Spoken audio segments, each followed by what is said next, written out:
everybody, and welcome to the pilot episode of What's Wrong with Wolfie. And here with me is two gentlemen by the names of Rich. Hello. Hello. And Chris. Hello. Hello, everyone. How are you fine, gentlemen? I'm good, thanks. Yeah, not too bad. Bit of a stressful day watching 2020 just be purely on form, just but it's a fine distraction from the woes of the world right now. Yeah, Indeed. 2020 just digging its own grave further and further. Yeah, but hey, it's certainly going to be one for the history books, that's for sure. It's gonna be Christmas though. That's the important thing. Christmas is cancelled. No, what are you talking about? Well, the Sheriff of Nottingham wanted to cancel it, so we might as well do 2020 cancel Christmas. That was the most random reference and tangent I've ever done. Wow. He's started. That's getting meta now, that is. So we have to bear with a cough, Chris, don't we? Because you're not well. Me? Mm-hmm. Mentally or physically? Oh, both, but you know. Just keep 2 meters away at all times. Yeah. Well, we're doing well. It's like nearly 100 miles, so... True. So, and you're on an island. Yeah, Alcatraz, we call it. That sounds painful. It is, when you got Nicolas Cage running around. Well, dear. I hope he's not... killing too many people. No. What do you know about Nicolas Cage? I don't.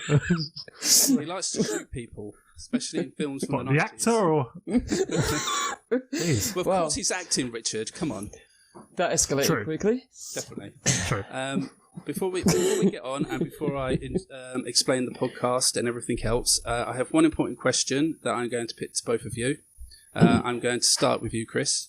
And what are you drinking, mate? Well, at the moment, it's quite boring. It's a very strong coffee. Wow, at this time of night. Yeah, I've had a day of building IKEA furniture, so coffee. Fair play, mate, fair play. And Richard? I'm drinking a double Carpologi from Omnipolo Brewery. It's a pineapple peach passion candy sour.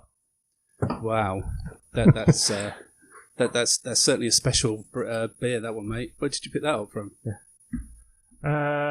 Can I plug a website? I don't know. I think so. I think we're all good, mate. That's good. Dexter and Jones, very good website. Lots of good craft beers and artisan gin. Mm-hmm. Well, I still need to sub to them. Yeah. It's not a sub, it's just a shop. That's all. Well, you know what I mean? Like, you keep sending me the link and I just haven't got around to it. So, you're a bit of a beer connoisseur, should I say, Rich? Is that a good way of I would say that, yeah. Sure. Definitely.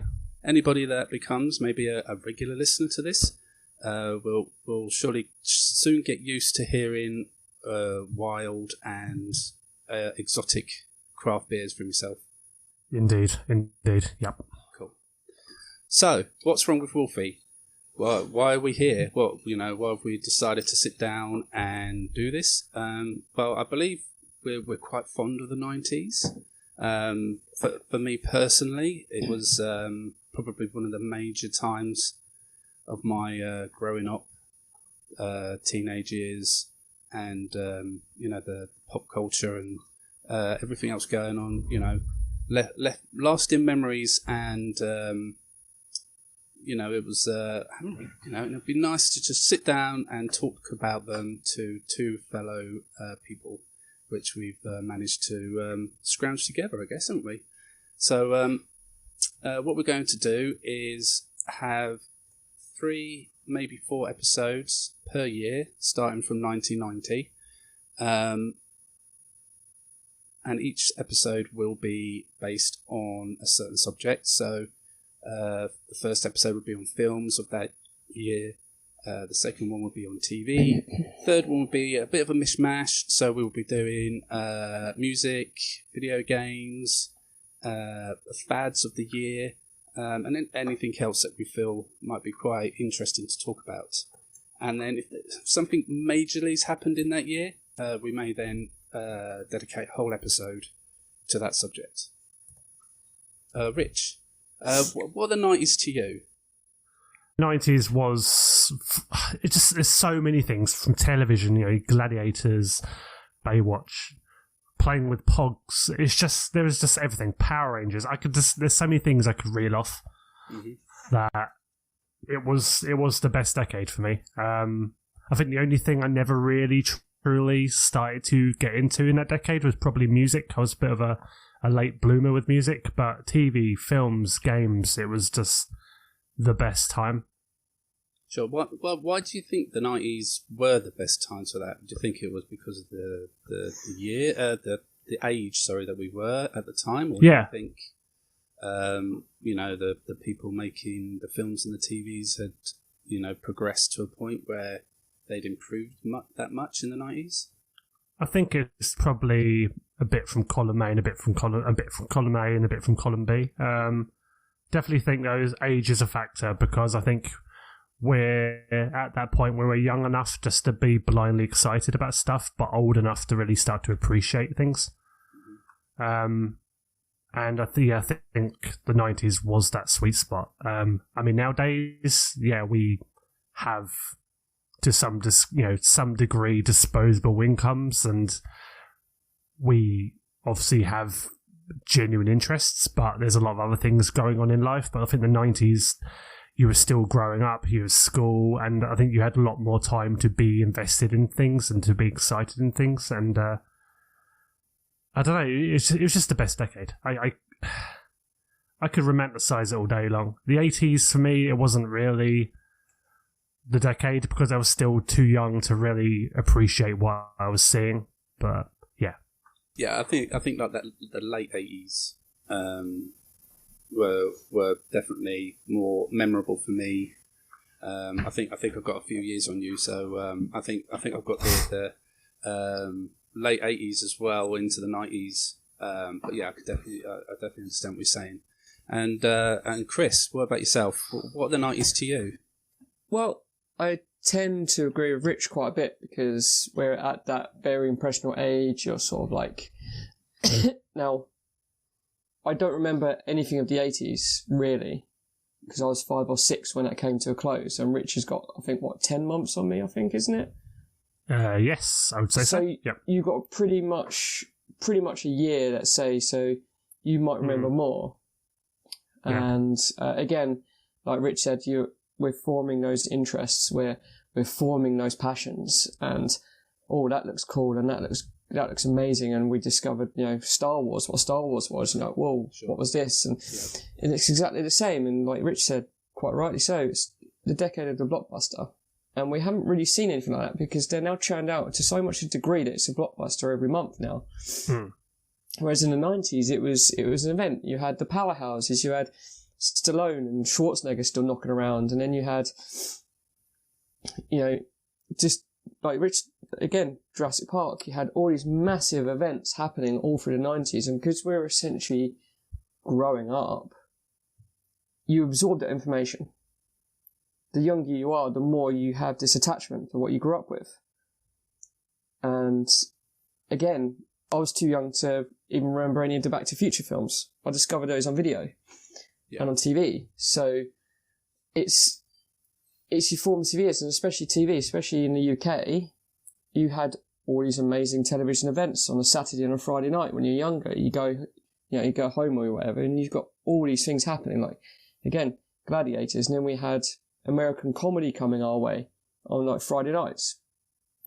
So we're exposed to this kind of niche American comedy sitcoms as well. So we've got this amalgamation of two cultures. And again, cinemas, every other week we're all going to cinemas in the 90s, and I'm just looking at my shelf now with, stuff I've got on there. It's just, I don't know, it's difficult to put a fine point on what the 90s means in pop culture and music and film. It's just amazing. It's just, you look back so fondly on it. And until you actually start to deconstruct it and have all these points to bring up, and then you can start obviously talking about it in depth. But it's just you know. Sure. I mean, it's a shame, and obviously it's the same for everything, isn't it? At the time, you didn't really appreciate as much of what was going on, and guess it would have been nice to appreciate a bit more, maybe. But how do you think the 90s have shaped, modern day TV? Did you think it's had much of an effect, or helped it be what it is today?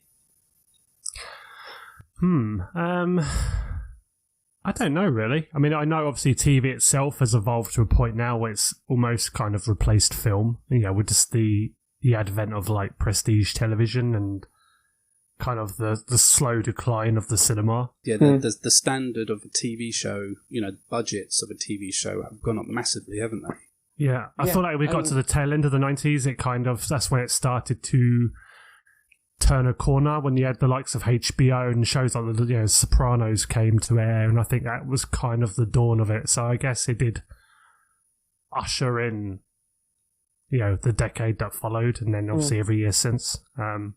Yeah, it's a weird study, isn't it, in like the evolution of how TV goes? Because now, how often does a TV show have 25 episodes a season? It's having 10 or 12 on average. Yep. And they're pumping in, by doing the 10, 12 episodes, they're pumping in all that money that they would do in 25 or 30 episodes.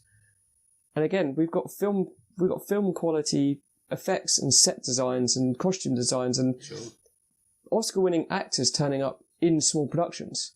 There's a lot more film actors, isn't there, in TV shows these days? It's just stunning, the evolution of it. Yeah, you wouldn't dream of seeing people like Kevin Costner or Nicolas Cage in a TV show in the 90s, would you? No, and like Rich said, I think it's TV shows like The Sopranos, and when The West Wing comes along, and it's produced by such this amazing powerhouse of productions and people behind the scenes who worked in films, can get hold of these major actors. These major movie actors will just appear in television. And it kind of made it, more accessible for people to see, it's a different career path. And like, what are you doing in this show? Yeah. And again, it's just the progression from major motion pictures, high budget to high budget television, is such a gradual thing. And now, like Rich said, it's surpassed cinema now. Yeah.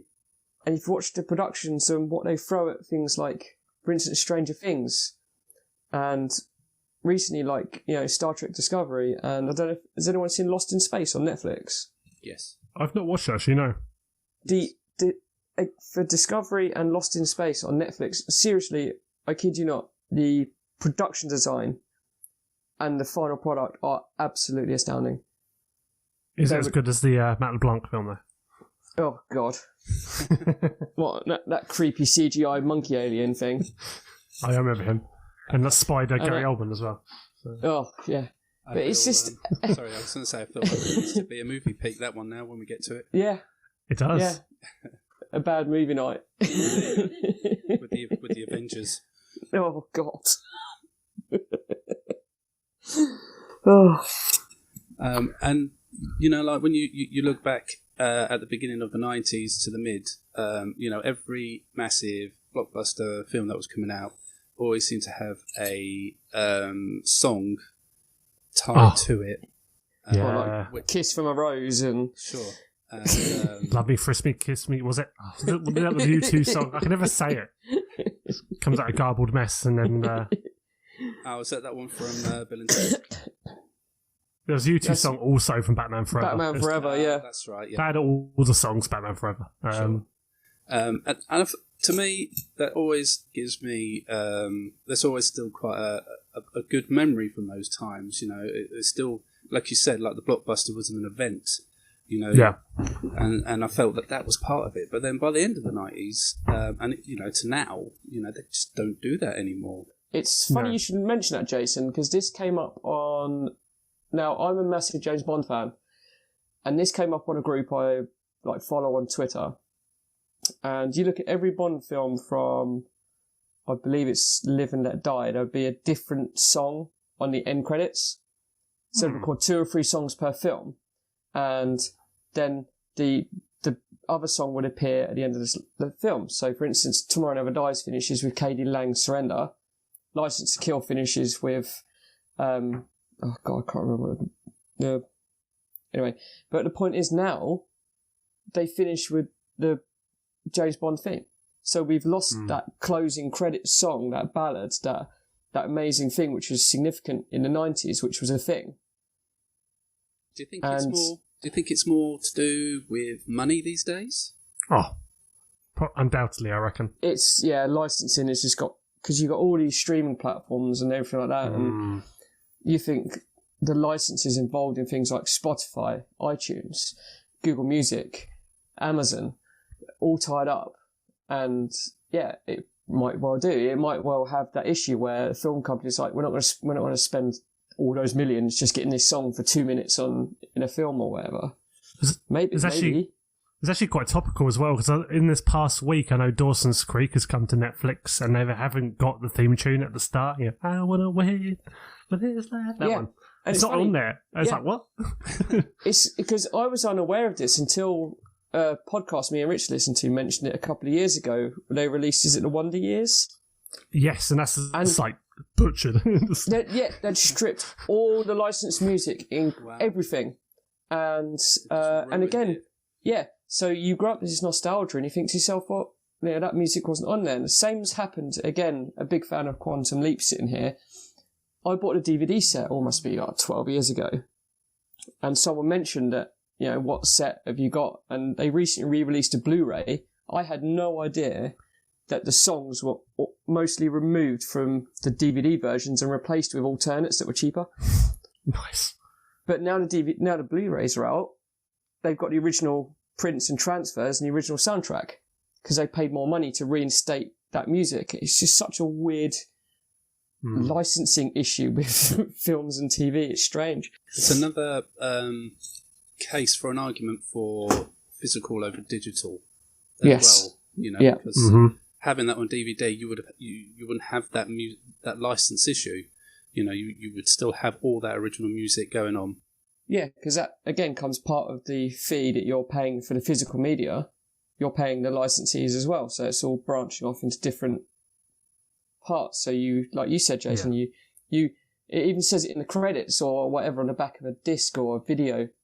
The owner of this media owns the soundtrack on this thing. I'm trying to explain it, but it's not really landing correctly. No, we get what you mean. Cool. Well, shall we crack on? This episode, we're based on a 1989, just because it's a pilot, and didn't really want to touch the 90s until we get to episode 1. So we're doing the film episode, and we've got a couple of films to talk about. But before I do that, I do want to run through a couple of things. And the first one is the Oscars for this year.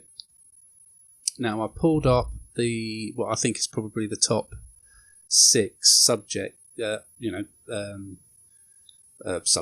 like. I can't remember, don't know what you call them. that people deem to be the most important from an Oscars. So, have you two got any idea, maybe, on what might have occurred in the Oscars in 1989? I actually wouldn't have a clue unless I looked it up. Did Die Hard get any nominations? Because I know it's the year before. That's all I've got. Sorry. That's fine. No, I don't think which is a shame because it's an awesome movie. Yeah, hell yeah. Best Christmas movie. That's three of us. Right? Damn right.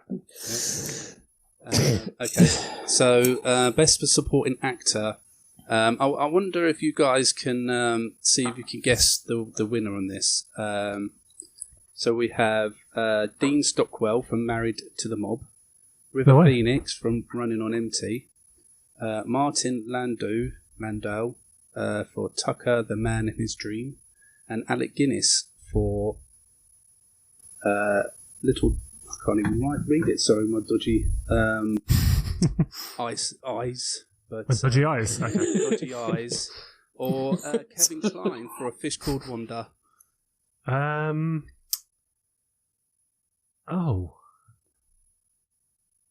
That's a tough one. I'm gonna say Martin Landau. I don't think any of those guys have won Oscars. The others, I think Martin Landau. Okay, and that's for Tucker, the Man in His Dream. Chris? What about you? I'm not sure, actually, to be honest. I just want to say Kevin Kline just for a complete wild card guess. Fair enough, that would be the greatest. You don't want to say guess. Dean Stockwell for the Quantum Leap connection? No. I completely missed that, to be honest. God. Ziggy won Best Supporting Actress here. Anyway. You were right. It was Kevin Kline. So No. yeah, well done, Really? Chris. Yeah. Wow. Didn't realize that. Supporting actress. The nominations for this year were Sigourney Weaver for Working Girl, Michelle Pfeiffer for Dangerous Liaisons, Frances McDormand for Mississippi Burning, Joan Cusack for Working Girl, or Gina Davis for The Accidental Tourist. I'm gonna say Gina Davis. I was thinking Gina Davis as well. It's like the only one I could see winning an Oscar for that. Yeah. Mm-hmm. Well, you're both right. Well done. It was Hell Gina yeah. Davis. Nice. Best Actor. The nominations were Max von Sydow for Pete the Conqueror, Edward James Olmos for Stand and Deliver, Tom Hanks for Big, Gene Hackman for Mississippi Burning, or Dustin Hoffman for Rain Man. I think that was Hoffman. I'm It's positive. Dustin Hoffman. Yeah, I'm positive. Yeah, well done. You're both right on that one too. Smashing it. Yeah. Smashing it. Yeah, big time. Apart from the first one. Best Director. So we had Mike Nichols for Working Girl. You'll have to excuse my pronunciations of these names because it's terrible. Alan Parker for Mississippi Burning. It's Alan Partridge, I'm sorry. Yeah. Martin. Sorry. Oh my god. Shall I, Rich? Put me off. Sorry. Is this where we go accidental partridge? Martin Scorsese for The Last What is that? Last Temptation of Christ? No, The Last Temptation of Christ. Yeah, I'll go with that. Charles, God, this is terrible. What a terrible idea this was. Charles Crichton for A Fish Called Wanda, or Barry Levinson for Rain Man. I'd probably say It's got to be Levinson, Rain I Man think. again. Yeah. Has to be Rain Man again. Yeah, you're both right. It was Rain Man, and the Best Picture. Okay. You could probably feel the films that are probably in this already from previous nominations, but there was Working Girl, Mississippi Burning, Dangerous Liaisons, The Accidental Tourist, or Rain Man. Yeah, I think Rayman's It's probably got to be a Rain second. Man again. Yeah, it was. The Best Picture of Nice. 1989 from the Oscars was Rain Man, a film I've never actually seen. Seen bits of it. Apparently, it's quite problematic if you actually watch it now. Is it? It In Yeah, what it's- way? I've seen it a couple times. It was one of my mum's favourite films, so we kind of grew up with it like on now and again. And viewing it as an adult, yeah, I'm pretty sure it's got some questionable stylistic choices. In what way? I think there's a big case. Sorry, go, Chris. Go on. It's the stereotype of autism. Mm. Now, we've got a couple of friends who have severely autistic children, and this is a really kind of apt kind of comment here. They were over here on the Isle of Wight, and their son had a meltdown while getting on one of the tour buses. It goes on a scary, precarious route along the Needles, which scares the bejesus out of me every time. You've got that dodgy cable car thing there, haven't you? Oh, I've not been on that since I was like 12. Yeah. I will not go on it ever again. No, I think last time we went, I refused, and I just walked up the 400 Yeah. stairs, wherever it was that are there. But I'm the same. I'll walk up and down. I'm the same with flying. sure, If I need to go on a plane, I will not. But yeah, our mate's son had a meltdown because the front seat at the top was occupied and had to sit downstairs. The bus driver instinctively handed our friend Linnea a bus timetable for him when she explained he was autistic. Now, if you've seen Rain Man, That's exactly what he has an obsession with, is bus timetables, because they make sense to him in a maths numbers sense. So the thought process of this bus driver actually in real life with our friends handing my friends a bus timetable to try and calm the kid down is a lovely gesture, fair enough. But it's those questionable themes where, like, it's a stereotype with people with autism must like numbers, and yeah, it gets questionable, and you can talk about stuff like that just for hours, and I'm not gonna keep going on because sure. But yeah, no, it's interesting to hear, or think about the subjects that films from those times. I don't know, like there obviously wasn't such a big thing as they are now. So like now it's completely different for us, isn't it? Or different for the generation that are here now.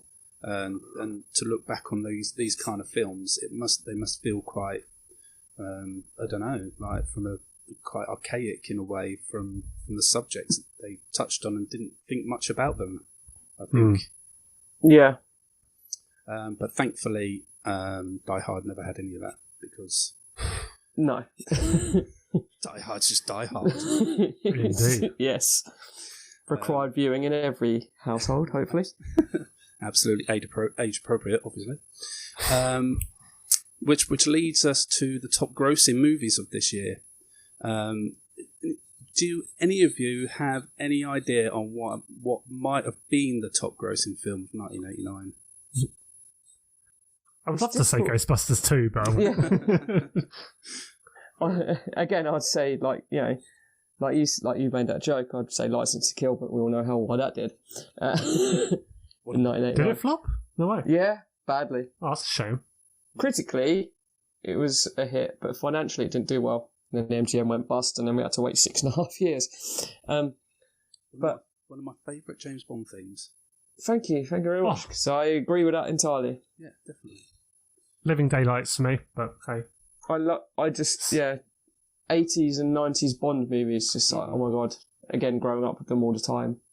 Yeah. But highest grossing, it's a weird one, because you've got all these massive dramatic movies that were a massive hit in the 90s that people flocked to see. So it's difficult to say, because you'd instinctively think action blockbuster.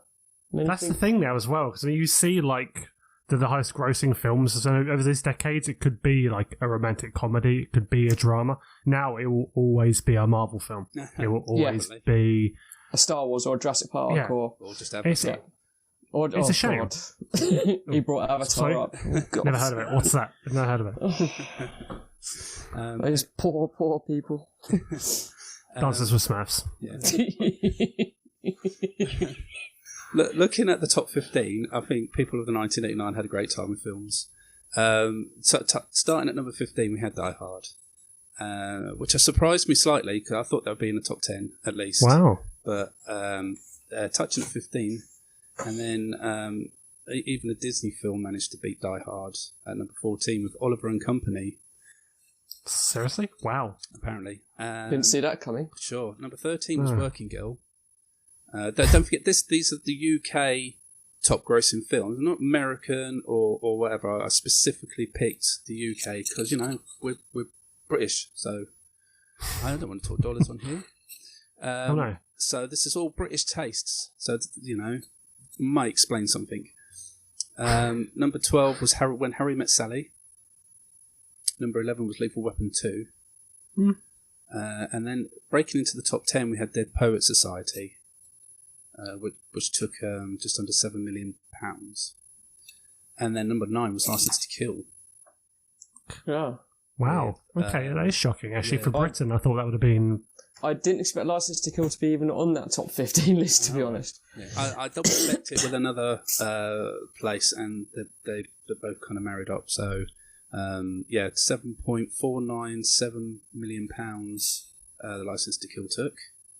And number 8 was The Naked Gun from The Files of Police Squad. Oh my god, no way.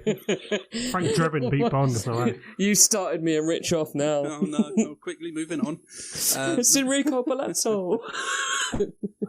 Number 7. Can I just say, I just want to have a few minutes just to talk about that. No. The opening of the first Naked Gun is one of the most impactful moments. Like, I was, as a kid, I watched the opening and I was just like, when he's just like punching like Yasser Arafat, and I was like, this is amazing. Like, it was like the best action movie. It was the best action movie I ever watched. When he's like just rubbing off fucking Gorbachev's birthmark, I knew it. I knew it. I was just dying. Anyway, sorry, carry on. No, that's fine. Oh my god, cool down. I know we had Airplane, and that from the early 80s. I mean, but do you think this was like the film that really kicked off the spoof film? It did it well. Yeah. Like Airplane, again made by the same people, it did it extremely well. But yeah, the craze that followed, that hasn't really stopped until, what, 10 years ago? 5 years ago? Yeah, I think Naked Gun definitely popularised it, definitely, because I think that's... Leslie Nielsen obviously was a big part of the spoof genre, like, for better or worse, whether it's your Naked Gun, whether it's your Spy Hards. He was kind of the poster boy in a way, and he was... Yeah, it's... I would say Naked Gun, definitely. Yeah. It's excellent. And it took £7.727 million. So. Wow. Whoa. And number 7 was Ghostbusters 2. Hey. £8.329 million. I paid to see that. Was that your first film, Rich? Yeah, I went with my parents, and that was my first ever cinema experience. And scared the shit out of me, and I loved it. And then, was it me and our respective others? We went about, 8 years ago, didn't we? In Canterbury? Oh, yeah, we did, didn't we? Yeah. Yeah, went to the same cinema I saw it the first time around. What was it? Was it an anniversary year for it? Must have been in Yeah, it would have been the 30th. If it was 2009, yeah, it would have been the 30th. So... Yeah, it would have been 30th anniversary, yeah. Yeah. Yeah, I mean, I remember going to the cinema and seeing this, but I'm quite jealous that I missed the re-release in the cinema. I like to have took my oldest son to see that in the cinema. I think that would be quite good fun. It's amazing, like the re-releases that, because when Blu-ray was a thing, because me and Rich, didn't we see Jurassic Park in the cinema for its Blu-ray re-release? Yeah, we saw 3D, didn't we? Well, we saw the Blu-ray re-release, and then we saw it in 3D as well. And then we hightailed it to Greenwich that night, didn't we? Yeah. To see, was it like a 10 p.m. showing or something? Yeah. What was that like to see Jurassic Park in 3D? Good. It was a good fantastic post-conversion. Very good. Yeah. It was, and very good. wasn't it in our IMAX screen, wasn't it? Yeah, it was IMAX. Oh, wow. The massive Greenwich Odeon, yeah. That's amazing. It's like 20 quid a ticket, I think. It was like the most impulsive thing we've ever done. Yeah, that had to be done. It's the only time I've done IMAX, and like, it's Jurassic Park. Come on. Yeah. My favourite film of all time. I was picking you up. I'd been at work all day, and I was just like, oh my god, got to drive to central London. Hell yeah. But and Back to the Future, didn't we see? Did you see it? I saw that on a re-release. I went and saw the, was it at the 26th anniversary? Because they did it for 2015, didn't they? I think. Then they released it in the cinemas on the 26th year. It was the 25th or the 26th. Because, funny enough, I've actually got a UK quad from the glorious people that is on eBay for all these re-releases, and they look amazing. I need to put them up. But, awesome. And yeah, it's seeing Jurassic Park and all those films you grew up as watching as a kid, and you see it as an adult on the big screen again. And it's like, whoa. It brings back all those happy, fuzzy memories that you have. Yeah, definitely. Yeah. I remember seeing Back to the Future when, like you said, when they re-released it. And it was just never had the opportunity to see it when it first came out in the cinema. No, I was just too young at the time. So to have that opportunity was amazing. And as Back to the Future is, as we'll touch on in a minute, it's one of my most favourite movie trilogies. Yeah. It was just amazing just to be able to see that film in the cinema and have that experience with it, which is something I never thought I would get the chance to have. So I'm and definitely when our current situation is all under control if you like, and we can all go back to the cinema. I hope they continue doing that. Hopefully, we might actually see No Time to Die at some point. Yeah, maybe one day, mate. Maybe. So let's just get through the rest of this list, and then we can touch upon the film that we really want to talk about. Number 6 was Twins. I was a bit surprised to see Twins in here because I thought it was a 1988 movie, but apparently it was released in 1988 in America and then 1989 over here. Christ, the good old days of I think, didn't that happen with Tango and Cash? They released Tango and Cash in 89 in the States, like November or December 89, and we didn't get it till like summer 90 or something like that. Wow, no way. I don't miss those days. I hate them. Big time. But now we've got the simultaneous releases of like 48 hours after. Yeah. It's fantastic. Kids these days, they just don't know they're born. No. Now we sound extremely old. Yeah. Twins, that took £8.667 million. Bloody hell. Number 5 was Back to the Future Part 2, which took £9,049,000. Number 4 was Rain Man. Number 3 was Batman. Oh, of course. I think about Batman. Yeah, which took, that didn't even occur to me either. How did that happen? which took £10.1 million. So the last two, I can't remember what you thought number 1 was going to be now. Probably Rain Man, maybe. Well, Rain Man is number 4. Oh yeah, we talked about it, didn't we? Just touched upon that. Well, let me tell you what number 2 is. That's Shirley Valentine. Okay. That's not expected. Yeah, that took £11.6 million in the box office. It was a British film, though, wasn't it? So it's not surprising. So there's one film obviously left, the top grossing film of 1989. I really wish I could remember your answers now when I started, but that's my brain, so get used to it. I don't know. No? Really don't know. Okay. No. I'll put you out your misery. It was Indiana Jones and the Last Crusade. Chris is going to be pissed. Well, I'm just going to unplug my headphones and go downstairs. That took £15,928,990. Whoa. That's a crazy sum for Britain. Holy crap. Wow. And just that to inflation for today's money, my God. Right. It's like 400 million. That's insane. A little quick chat on that. You know, number 1 grossing film, the best one of the trilogy. I'm not counting Crystal Skull because that's just shit. No, that's the free coaster that comes in the set for your coffee when you're watching the first 3. Absolutely. But best one of the trilogy? Yeah, I think it's drawn with Raiders. Yeah, Raiders for me.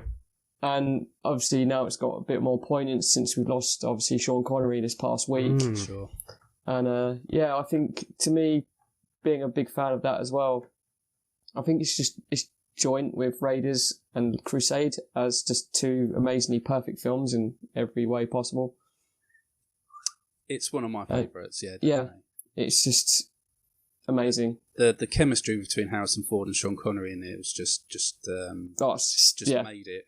You know, if they didn't have that chemistry, I don't think the film would have been half as good as it is.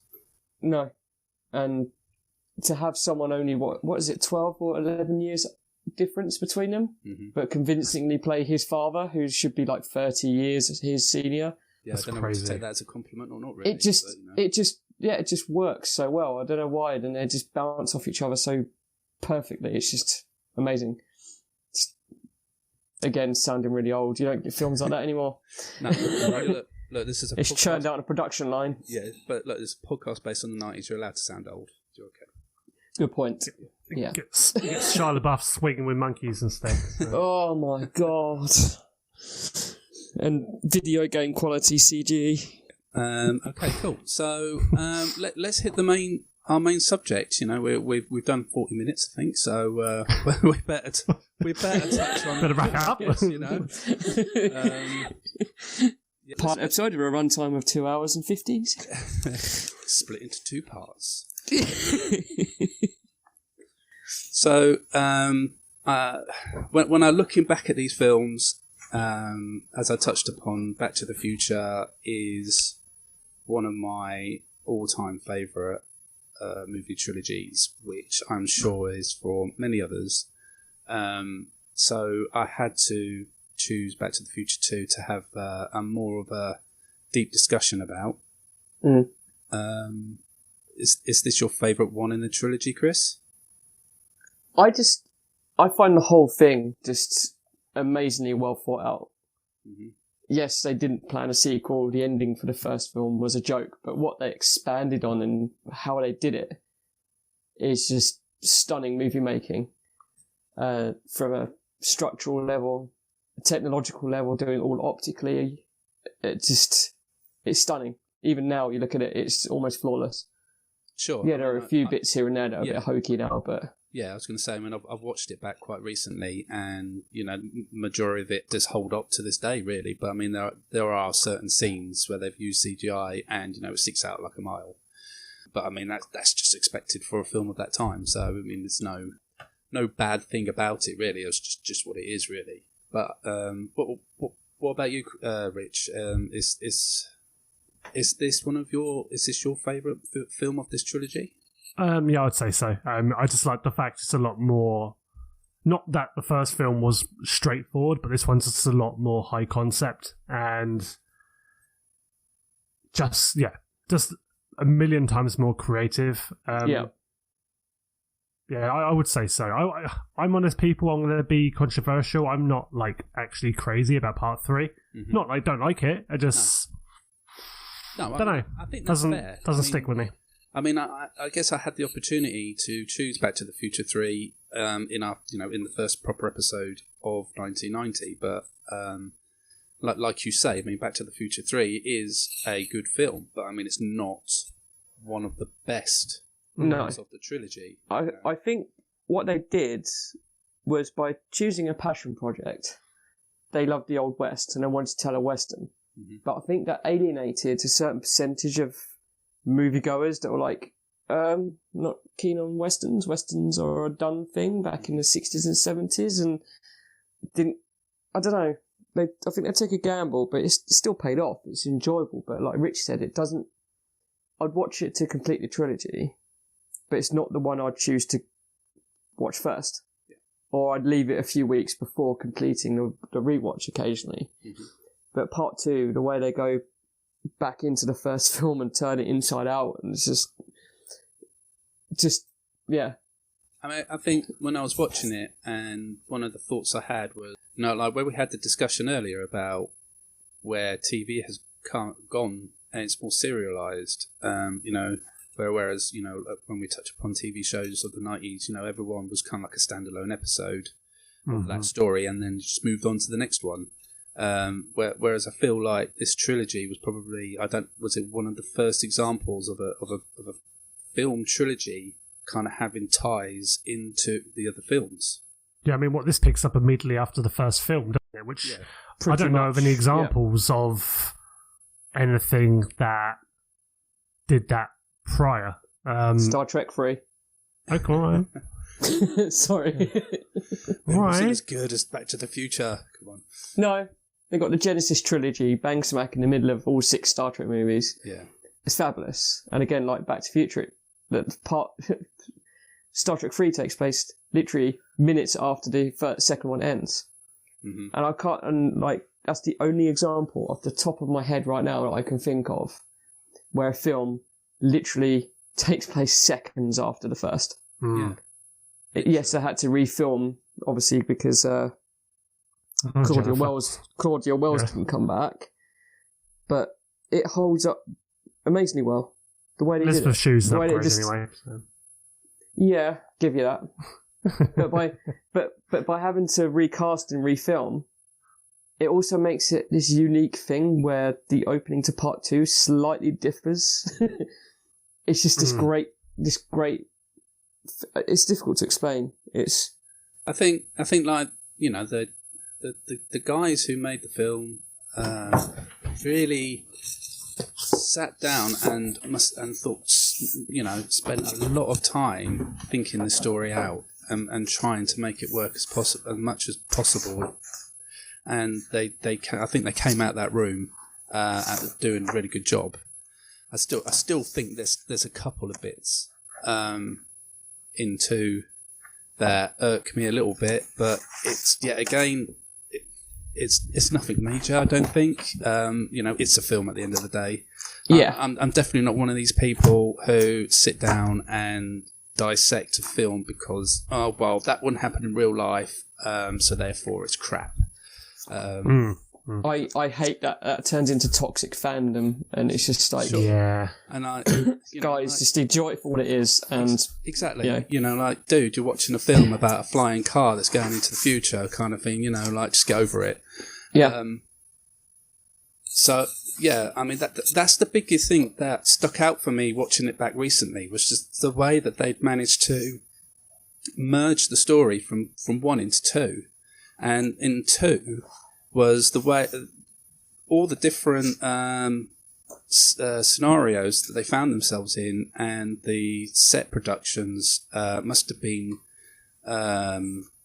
amazing to build. And I would give anything to work on a production like that.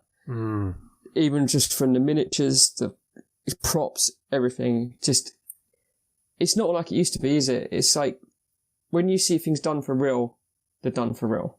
Mm-hmm. Now it's so easy just to have someone running down a green corridor and then fill in all the gaps. Yeah, and like you said, it feels real because it is real. It's a weird tangent I've just gone on, but I've actually got in front of me right now the massive coffee table book that was released a few years back, the Ultimate Visual History. I did not know of the films. Mm. Yeah, I'll send a pic over. I've had it for a couple of years. Hold on. And I've just lifted it from my shelf as we were chatting about it. Very smooth, mate. Very smooth. Yeah, the listeners can't see this, Chris. No, they're just imagining you like. No, it's smell those pages. Yeah. No, it's just like when you mentioned like the production design, I just happened to look up and I was like, oh. Yeah. And yeah, it's just amazing. Just flicking through it now. The costume designs, the set designs, the prop designs. I think the acting as well. Yeah. Just the different characters that each actor had to do. Just amazed me as well. That really appreciated the work that the actors had to put in. Yeah, essentially playing 3 or 4 different versions of themselves occasionally. Well, like Michael J. Fox. I mean, I think I counted about 4, maybe 5 different characters he played in Back to the Future 2. Yeah, because you've got he had trying to count now. Obviously, Marty McFly, and then he played his son, and then he played his daughter. Yeah. And his future self as well. Yes, and his future self. And I feel like he played someone else, but I can't remember. In part 3, it was Seamus, wasn't it? Mm-hmm. His ancestor. I'm trying to think. Would it be a 5th one? So, I'm trying to rack my brain now. But. And of course, let's not forget Crispin Glover playing the older George McFly. Oh no, sorry, he didn't. I was going to get into that. I've got some notes on that. That's a very interesting story, that one. Yeah. So, tell me some good points from the film. Some of the good points of the film, some of your own personal favourite scenes. Rich, why didn't you go first? I liked kind of some of the meta-ness about the film, like from you got the Cafe 80s, you got the Jaws 4, wasn't it? Was it Jaws 4? 19. Yeah. 19. Oh my god, Jaws 4 actually happened, didn't it? This time Jaws 19. Really, really personal. Yes. I just liked a lot of the gags. Rehydrating the pizza, stupid shit like that. I love it.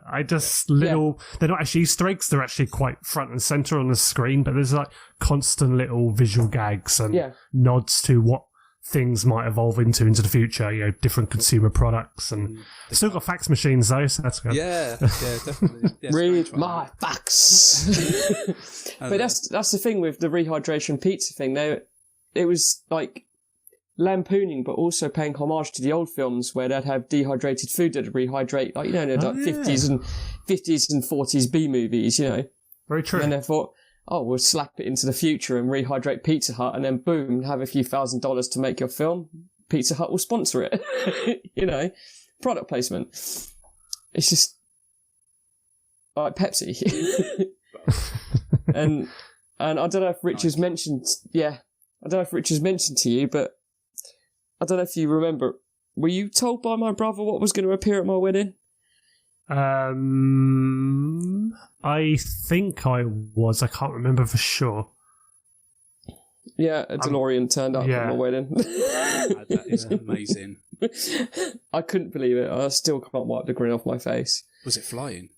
No, unfortunately not. That's still quite amazing. But especially to have a DeLorean in this country. Yeah. I couldn't believe it. I was just like, how did you do it? And how did I not find out? Everyone knew apparently, but it's just amazing. Like, did it have the flux capacitor in the middle? It had everything. This dude had built the whole thing. Wow. It was insane. Brilliant. He was dressed as Doc Brown, wasn't he, as well, the driver? He turned up in a radioactive fallout suit and a wig and everything. That is brilliant.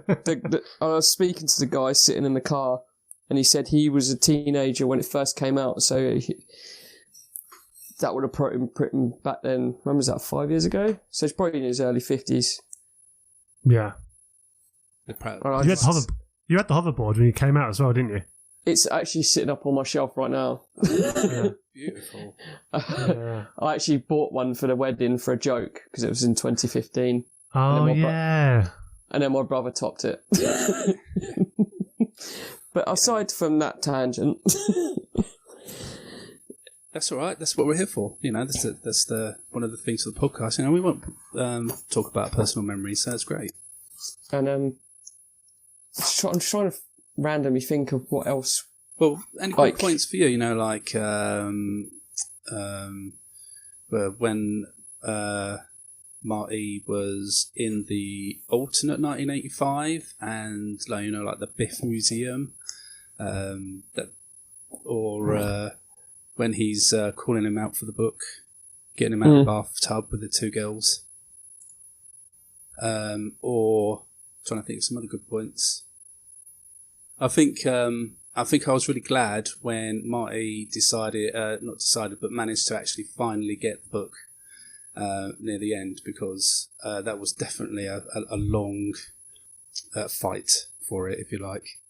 Yes. But thinking when I was watching it back, I think one of my favourite parts, I guess, was in Strickland's office when he's trying to get it off the desk. Yeah. That was good, yeah. Yeah, and then it turns out to be the porno, so... That was, ooh la la. Yeah. Ooh la la. Gets his hand jammed behind the chair and everything, just, yeah. Yeah. Any bad points, do you think? I mean, no film was perfect. Bad points, I think it did rely too much on going back into the previous film. Mm-hmm. Do you think so? Because it did get a bit of hate for that, didn't it? Like, where it was clever. It had scenes from the first film, but just slightly different. Yeah, and looking back at it now, you think you could do so much more creative, but more in depth. But the way it was done was masterful. Don't get me wrong; it was absolutely fantastic. The bit where he sneaks next to the side of the car that his previous self is in with his mum, amazing. And he says, "I'd like to have that in writing." But when you watch the two back to back, and then you watch the first film, and then you see it from a completely different angle when he's sneaking around the school grounds, and then the whole new scenes. There's actually a video on YouTube where someone stitched it together in real time. No way. And they've put together the original, the first film, and the second film, and then playing next to it are the additional scenes which is happening between these scenes in part 2. So you've got Strickland's office, and you've got, you know, and it's great. It's great because it's got 4 different boxes of all these scenes where they would happen in real time, and it's just fantastically done. But by going into the first film, they write themselves into a corner, but also it became, I don't know if it's OTT or not. I'm trying to work it out if it was. like, did they rely too much on their first film? But also, was it a masterstroke by going into the first film and making it extremely meta and self-aware by doing so? I think that's probably quite new to audiences at the time. That's probably why it got a bit of criticism. I think nowadays, with fan culture and people being a bit more used to that kind of stuff, I think they'd appreciate it more, like we do nowadays. But I think, like, for a 1989 filter, people were just kind of like, it seems lazy, or they're taking shortcuts. And it's like, well, this is quite revolutionary in a way in terms of storytelling, and on a technical level as well. Technologically as well. Like, look at the scene in the McFly home, where, if I remember rightly, on the features of the Blu-ray, Zemeckis says that set was set up for months. Yeah. On a locked soundstage. No one was allowed to, and all the glasses were like glass tops, so the liquid was poured in, and no one could touch the glasses, so the liquid level stayed the same for like weeks. Yeah. And no one was allowed in, because if they moved anything or touched anything, the opticals wouldn't work. There'd be lots of jumping and inconsistencies, and things would disappear behind different blue screen setups and stuff like that. God, this is why we got you, Chris. This is why we got you. Interesting. Yeah. Honestly, if you look at it, it's on the Blu-ray, and it's also in this book that I've got on the desk. It was locked up. They weren't allowed on it, because obviously you had Michael J. Fox playing 4 people around a dinner table. His younger son, his daughter, himself. And yeah, the opticals involved, obviously now you do it with CG. Back then it was blue screen and optical matting and stuff like that. And yeah, it was just crazy. The fact that the thing that amazes me, such simple things. The glasses on the table, just topped, filled with liquid and sealed. So the liquid levels wouldn't change. If someone accidentally moved one, they could reset it, and, you know, on the glass mat that they'd used to use. But it's just, I don't know. Looking back on it, when you look at it now, you think, wow, it's amazing. And again, you say that it doesn't float now. What did Avengers Endgame recently do? Oh yeah, true. Yeah, very, very They did exactly the same thing. They went back into the previous films, filmed from a different angle, and changed certain scenes and outcomes. And obviously you've got the throwaway line from Paul Rudd saying, so you're telling me that Back to the Future was a lie? You know.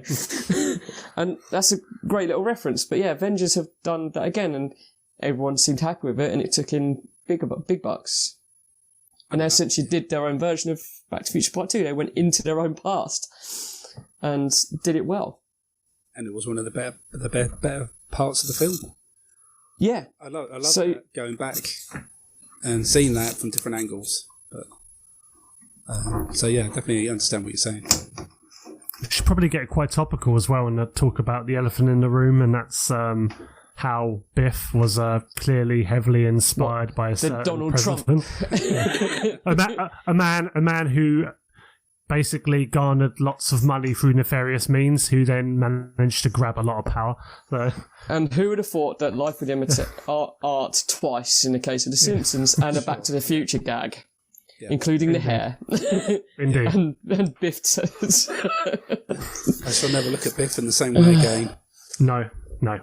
It's quite funny, because when I was a kid, you didn't think about it. And when you grow up in you know, the late 90s, you realise who this Donald Trump person is. He built this empire through his dad and stuff like that. And then he gets elected president 4 years ago, and you're like, what just happened? You know? And yeah, the whole modelling after Donald Trump is just insane. Yeah. And how it actually came to fruition 4 years ago is even more insane. I don't know.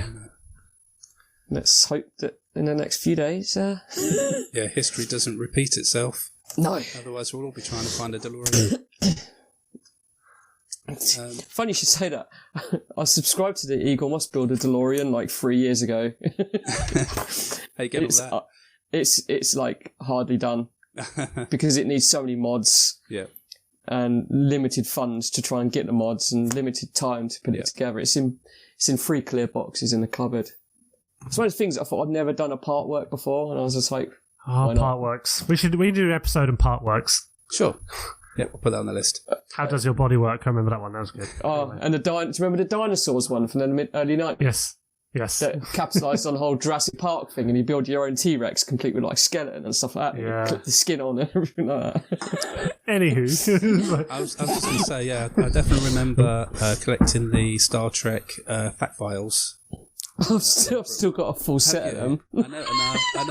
I never completed it, and then very thankful when I got a digital copy on my iPad. It was much more store And do you friendly. Do you want to know what? My mum subscribed to them when I was a kid, and I picked them up at the newsagents like once a week. And do you know what? I can't even remember flicking through them to get reference points. Because just as they came out, it's literally in the late 90s, the internet blew up, didn't it? Mm-hmm. So we had super fast broadband came out, and then all these websites started popping up, and you just you enter a search criteria, boom, there it is. Yeah. Complete with pictures, information, and timestamps for episodes and stuff like that. And then you're like, well, what am I going to do with this forest worth of paper I have in these folders? Those ring binders were the best. Yeah, I mean, I think it's a discussion for a future episode where where the internet's just killed so much joy that we had as children, and I look at my children now and feel sorry for them in some ways, because things like those kind of things and the Star Trek fact files and this and that. I mean, half the fun I think was getting that new or that latest issue and putting it in the ring binder. Yeah, and matching up the card references and the stuff, and then into equipment or episodes or planets or alien races. Or even I always used to love introductory issue $1.99, regular issue $7.99. It's Christ. Yeah. For issues 2 through 400, you need to remortgage your house and sell your car. And it's the same with sticker albums, you've got sticker albums now. I feel like a whole episode needs to be boom on sticker albums. I know they're still around now, but I mean, it's just not the same anymore, really, is it? No. I was always the odd one out. I remember that at school. Everyone bringing their football sticker albums. What you got? You don't want to know. We want to know. Those spare Jet from Gladiator stickers. I don't trade them. Rich probably had wrestling ones or whatever. And sure. I had Gladiators and I had Power Rangers and I had... I always had Power Rangers and Star Trek. So obviously they were massive in the 90s. Star Trek's golden age. Mm-hmm. And again with Gladiators and I think wrestling as well, didn't it? Had its massive redux in the late 90s. Big time. Yeah, definitely early 90s. So I did watch a lot of WWF when I was younger. That kind of time, Hulk Hogan, Macho Man, Bushwhackers, all that kind of stuff, But I feel, again, that's a subject for another episode. Yeah, you can get me started on wrestling. Yeah. No, I won't open that can of worms. I will, don't worry. So I've got a few bits of trivia about Back to the Future too. See if you know any of these. According to Michael J. Fox, he found out there was going to be a sequel to Back to the Future when he watched the VHS version and the words "to be continued" were added at the end. He immediately called his agent to make sure he was going to be in the sequel. Okay. I didn't know that. No. The first, I'm sure you all know this, the first film appearance in this film was for Elijah Wood. He plays one of the 2 video game boys who Marty speaks to in the diner near the start. You mean you have to use your hands? Yeah, that's the one. I did not notice that. Oh my god, wow. Did you not know it was Elijah Wood? He hasn't grown much, bless him, but it's like a baby's toy. The ledge on the clock tower that Doc broke in Back to the Future is still broken in 2015. Nice, amazing bit of continuity there. Yeah, I mean, and that's a perfect point on the detail that they put into these films that a lot of people may not have noticed, but I think that's what sets this film apart from a lot of the others for this year. Yeah, because when they do the fade out to present day, it's still got that broken bit on the phase. Yeah. I honestly thought you meant 2015 in real life, then I thought, well, didn't it catch fire? So I think the ledge being broken is probably the least of its worries. Too soon, man. Yeah. They saved the clock tower, literally, because it was not there. But yeah, the rest of it burnt down. Yeah. Fun times. Fun times. The date on the 2015 USA Today newspaper is October the 22nd. This is Christopher Lloyd's birthday. We recorded too soon. Or too late, shall I say. Yes. Yeah, we should have done this on October the 22nd. It's been one of those days. Yeah. It's one of those years. I can't tell you Yes, you're right. And leading into the last part of the film that I want to talk about is Crispin Glover, who sued the filmmakers as he had not granted permission to use his likeness in Part 2, as he didn't want to do the film. Crispin's lawyers named... no, let's skip that bit. But basically, he didn't want to be in the film. And then when they used his likeness for it, he was not happy about it. Because they got another actor, and then they just moulded his face over the top of the actor. Yeah, not right. They gave him the distinguished chin and nose to look like the old George. Yep. So Crispin ended up suing the filmmakers, even down to like Michael J. Fox, apparently, for doing this. And he's got a case. You know, I mean, it's quite out of order, really, isn't it? Without his permission. But he decided to settle out of court for $765,000 by Universal's insurance company. But it's weird that it would be a make-up issue because Universal have been the rights to use the stock footage from the previous film. Yeah, they did that as well, apparently. Yeah. The scene where they obviously turned around and his parents were in the door, they used the stock footage for it. Mm-hmm. And they could get away with that because of stock footage laws. But yeah, when Jason said, when they actually put prosthetics on this, something Wiseman, I can't remember the actor's name. Jeffrey Wiseman, wasn't it? I think. Is it Jeffrey? That's rings a bell. Yeah, Jeffrey. Yeah. I always want to say Joseph Wiseman, but that's Dr. No. bit different on that one, mate. And a random Bond tangent. Obviously, Crispin Glover's the son of Bruce Glover, who was in Diamonds Are Forever. And we did not know that either. I'm learning Mr. Winton, today. Mr. Winton, Mr. Kid from Diamonds Are Forever. Bruce Glover is Crispin's dad, and they look identical. They look absolutely identical. Yeah, it's crazy. No way. Yeah. Useless information day. Not useless. Sure, it wasn't just prosthetics. No. Yeah. So yeah, they decided to settle out of court because it just would have been a lot cheaper to do that than go to trial. The Screen Actors Guild subsequently introduced new rules about illicit use of actors from that whole scenario, and this whole thing led to the whole timeline in the film of George McFly being dead in 1985, because they just couldn't get Crispin Glover to agree to come back, and it kind of filled into the first film as well, isn't it? Because they had a bit of trouble, or not trouble, but with Eric Stoltz. Yes. At the beginning, because he was the original Marty McFly.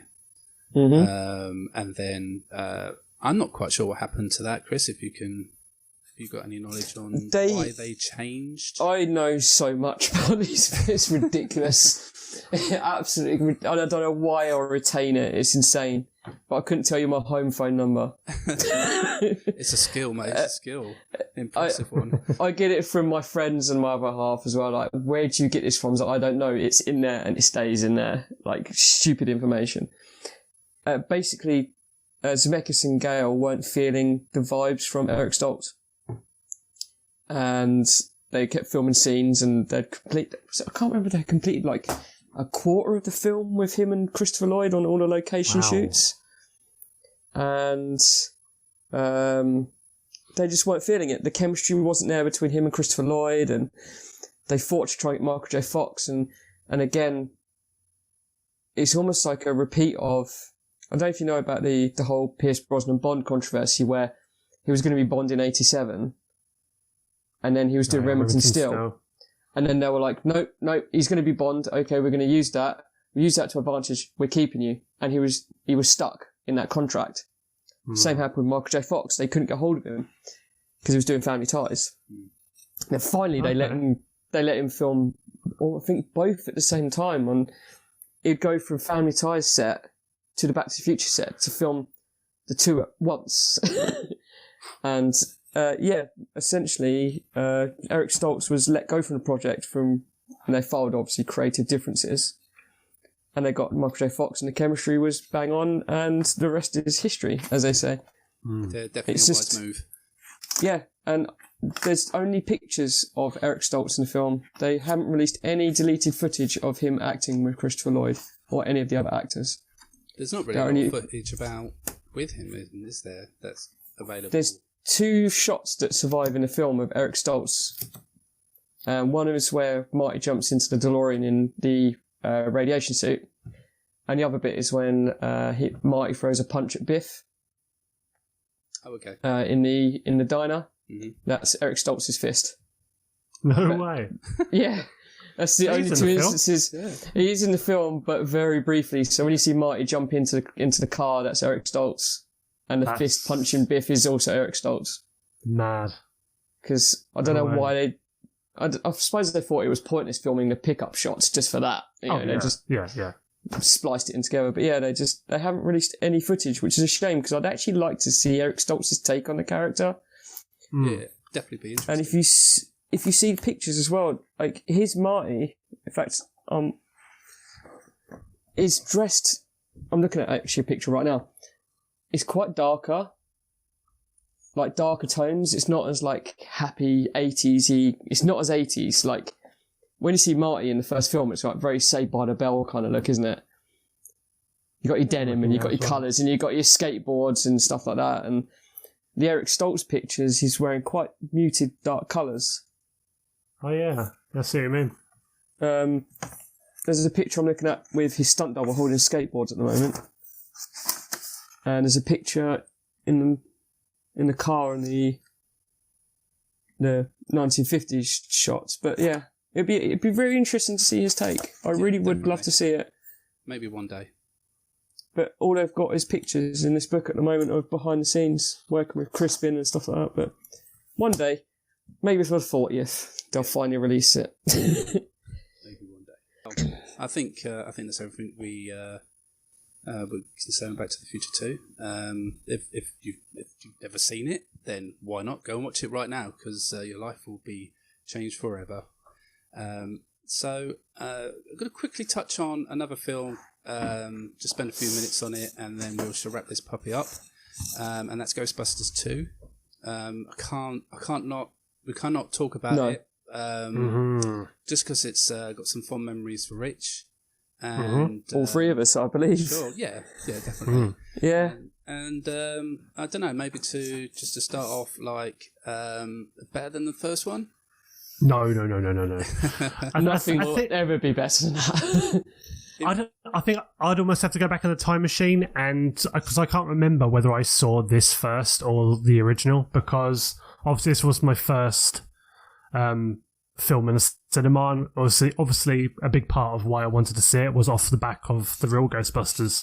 Mm-hmm. I remember having the first film on VHS, and I can't remember if it's after the fact, but at the time, I think I looked at Ghostbusters 2 as being my favourite, because obviously it had that impact on me. I was a kid in a cinema.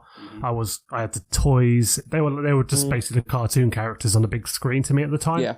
Instead of this like irreverent Saturday Night Live kind of cast movie. And obviously as the years went on, I realised I like it. I think it gets quite shat upon. I don't understand why. I think it's bloody good. It's just not the first film. There's so many iconic moments in that film, like the river of slime when it was grabbing at Ray's feet in the sewer system. I had chills in the cinema. I can still kind of vaguely remember how that made me feel. It freaked me out. The Scoleri brothers in the courtroom scene where the chairs are just popping up one by one by one. I just think that's fantastic. God knows where Winston went in that scene, but yeah, nonetheless. To this day, I still don't know where Winston was, but anyway. Do you know what? I've never really thought about it. He just disappears. He's in the courtroom with them, and then he just fucks off. That's going to keep me awake for days. But yeah, I just think it's amazing. I truly do. I mean, Vigo, he's fine. I don't think he's as good as some people might make out as a villain, but Yeah, I love Ghostbusters too. I really, really do. Lots of fond memories of that film. Yeah, I mean, I was going to pitch this question, and then as I thought about it, then I thought, well, no, because the first one was probably a bit out there as well, isn't it, obviously? But, like, do you think they took it a little bit too far with the Statue of Liberty? Yeah, you could tell they kind of softened that film. The film kind of softened. It lost its edge a bit. I think a lot of it was probably because of the animated series. It felt a bit more big and, I want to say colourful. I don't think it wasn't like, it wasn't as jarring as, say, maybe the first Ninja Turtles movie, and then you got to the second one where it was literally the bloody cartoon, even down to the logo appearing on the title card. It just felt like they rounded the edges on it a little bit. It just felt a bit more kid-friendly. Do you still think it had the character work in it? Yeah, I think Venkman was still Venkman. You could see Egon just Bill Murray, isn't he? So yeah, I mean Janine was just like, what the hell? They literally just turned her into Janine from the cartoon. She was that real, just blunt character in the first film, just very, very commanding character. And then she wasn't a ditz. She still had an attitude about her, but from the hair, the glasses. She was Janine from the show. It was like a different character. Yeah, so do you think the cartoon kind of spoiled the franchise in a way? Oh no! Definitely not. I think for me that kind of made it. I mean, I've got so many fun memories of the cartoon. It's a big part of my love of Ghostbusters. Absolutely. I mean, God, I even stand up for the 2016 movie, big time. Wow. Yeah. Okay. Yeah. I mean, I can quintessentially agree with everything you said. And funny enough, this is another tangent. I was listening to another podcast the other week, and they're doing Die Another Day. They're doing a retrospective up to No Time to Die. Oh, great people. Yeah. Right? And this is exactly what you described with Ghostbusters 2, where you look at the first film, it's an adult movie. It's an adult movie. It's an adult comedy movie.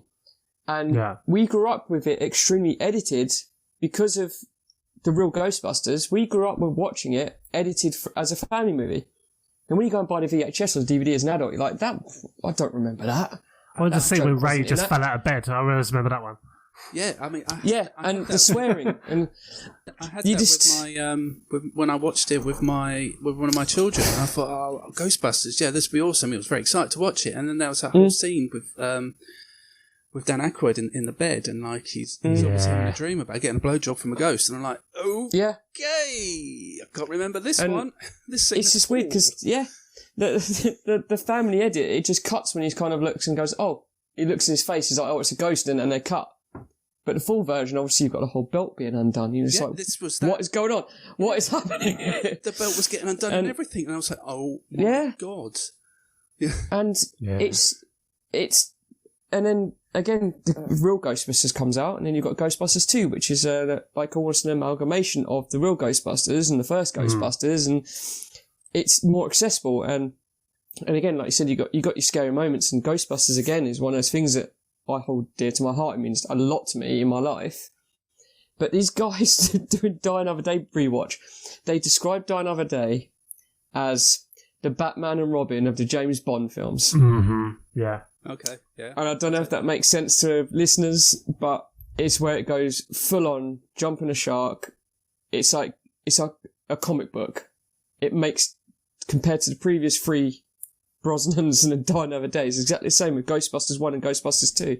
Viewed as a double feature, it is extremely different, yet also weirdly very similar. It lacks the crude humour, and it lacks the,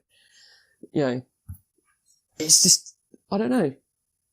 It didn't have Tan Sun Moon, though, did you, on rollerblades with no. Dayglow light bulbs on it? No. But it's just, and seeing that film again in the cinema, I don't know how many years ago it was now, with you, Rich, was just 2002? It was 2004. 2004, wasn't it, I think? It wasn't that long ago, surely. Or Die Another Day? No, Ghostbusters 2. Oh, shit, sorry. Yeah, that would have been... Oh, my God. Like 2011 or something? It's got to be 2012, 13, somewhere around that time frame. And I remember. I was in Lanzarote, and I came back that day from Lanzarote and went to go watch Ghostbusters 2 with you. Yeah, the same day. It was just I remember now. It was just insane, and the buzz that it creates, even still, Ghostbusters, even in the young fandom, makes me so happy because again, I don't understand the hate it gets. It's enjoyable. Yes. There are character changes, and yes, there are certain creative things they did that just don't really work, but you got the actors carrying it sublimely. Peter McNichol, oh my god. Yeah. And mate, just, I don't understand the hate it gets, and again, like Rich said, the 2016 reboot Ghostbusters, it's fair enough, it's an entertaining film. You can see what they were trying to do. Yes, it didn't land very well with fans or moviegoers in general, but you can see and they've got lots of talent there. That to me was like a real Ghostbusters movie. That was like the way it opened. It was like the show on the big screen. Like I think that's why I kind of defended that film. So I'm not going to go too much of a tangent now from the film that came out 4 years ago. But that's why I appreciated that film. That and Kate McKinnon. But that's for another conversation. Yeah.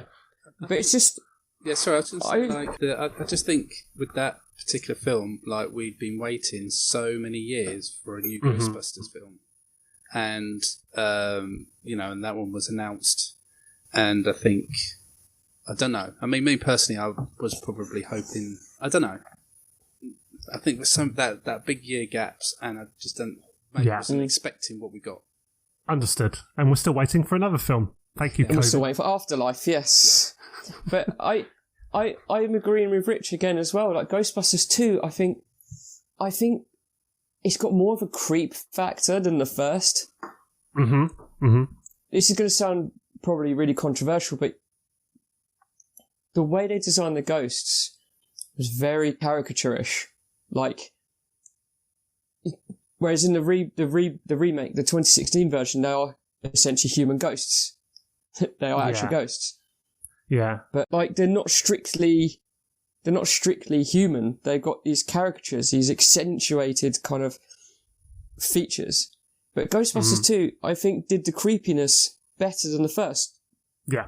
You got like the Scoleri brothers, and you got the creepiness of the slime under the city, and the slime hands grabbing them on the old pneumatic railway and stuff. And even it's not visual. Yeah. Yeah. That walking down the hotel corridor with these beams of eyes searching for the child, and then turning up as a French nanny with a pram, stealing Oscar. It's like, what the hell? And then it's just so creepy, but done really well. And I don't understand the hate it gets from the communities. I honestly don't. It's enjoyable. There's even that one bit in the tunnel as well. You don't even see it, but just when you had the voice going, Winston. Oh yeah, it just freaks me out. Just, I didn't know. It's amazing, even to this day. Don't suppose you got the number of that locomotive, did you? I'm sorry.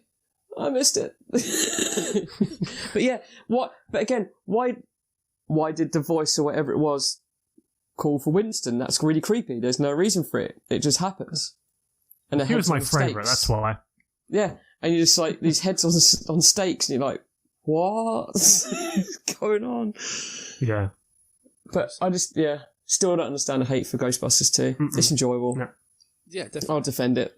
Cool. Well, I think that's a perfect time to wrap up this beautiful episode. So we hope that you've enjoyed listening to this. I feel that we've had a good time reminiscing and discussing these films, and hopefully you'll come back for episode 1, where we shall start from 1990 with some more movie talk. So there's a Twitter account if you want to follow us at WolfiePod. And gentlemen, do you have anywhere you fine fellows to follow you on social media? You can find me on Twitter at DreamcastBarber. And Chris? And you can find me on Twitter again at ChrisHughes1984. Nice. All one word. I am on Instagram, but I rarely use it. Yeah. And you can find me at GamerJasonUK. Quite video game based, but always open for a discussion on anything 90s, definitely. Are there other Gamer Jasons around the world? Is that why you had to, Yeah, someone had stolen the Gamer Jason. Gamer Jason. Gamer Jason, Gamer Thailand. Jason. Yeah. Annoyingly, most of them were accounts that have not been used Typical. since like 2011. Of course. Always the way. So I believe you can't not get that back even if they delete their account. I don't know how it works. Yeah. But yeah, that was quite annoying. I was like, oh, but first world problems, eh? Yeah, Indeed. So yeah, I'll let you fine gentlemen get back to Trump watching, and we will. God knows what the numbers are like right now. And we will catch you guys next time. Thank you for listening. Take care. Bye.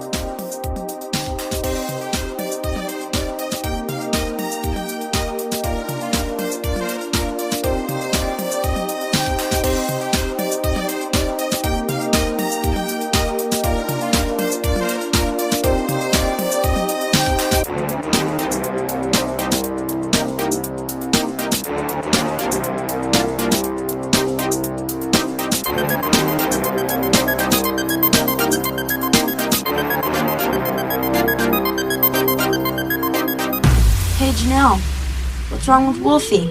I can hear him barking.